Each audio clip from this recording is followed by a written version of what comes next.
Saya nak stop 100 monthly. Kenapa mau stop? Puan Mun, sayangnya. Sebab PG saya dah menyimpan duit. Alhamdulillah konsisten 2022 hingga 2025 beli secara EPP terbaik. Satu masalah orang yang buat belian secara EPP ni yang saya harap tuan-puan tak buat masalah ni. Apa dia?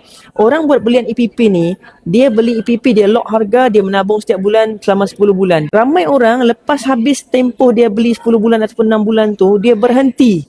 Dia tunggu pula harga emas jatuh baru dia beli. Jangan buat macam ni. Tuan-puan, saya bercakap apa yang saya buat. Apa yang saya buat adalah saya buat juga belian secara EPP. Iaitu, kalau contoh kita mau beli emas 10 dinar, kita beli ni jangan terus lock. Kita tak mampu beli terus ketul 20 ribu kan. Kita lock harga hari ni, kita menabung secara bulanan 10 kali tabungan. Itu nama dia EPP. Okay? Itu pun okey juga sebab selepas 10 bulan kita menabung, harga emas mungkin naik tinggi sudah masa tu. Cuma apa yang saya buat adalah walaupun saya buat EPP, saya juga setkan auto debit setiap bulan. Jadi saya tidak tunggu. Habis EPP sekalipun, setiap bulan grab emas saya sentiasa bertambah. Sebab tuan-puan rasa, tuan-puan tak mau buat auto debit, tuan-puan rasa apa? Saya kalau saya buat auto debit, nanti kalau dia potong time gaji, time masa tu harga emas tengah tinggi, rugilah saya. Lagi rugi kalau tuan-puan tak set auto debit. Kenapa?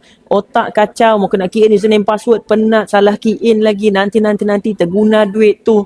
Akhirnya grab emas tuan-puan tak bertambah. Jadilah tuan-puan dalam golongan orang yang menyesal sebab grab emas lambat bertambah. Ataupun berbulan-bulan grab emas langsung tak top up. Jadi apa yang saya buat dan apa yang saya nasihatkan kepada tim saya adalah, kalau siapa-siapa yang buat EPP, teruskan. Kalau rasa mampu, sebab kalau tak mampu nanti tengah jalan stop, kena bayar penalti, rugi. Penalti dia 10%. Instead of kita mau dapat untung daripada simpanan emas, rugi pula. Jadi mesti ada ilmu tuan-puan.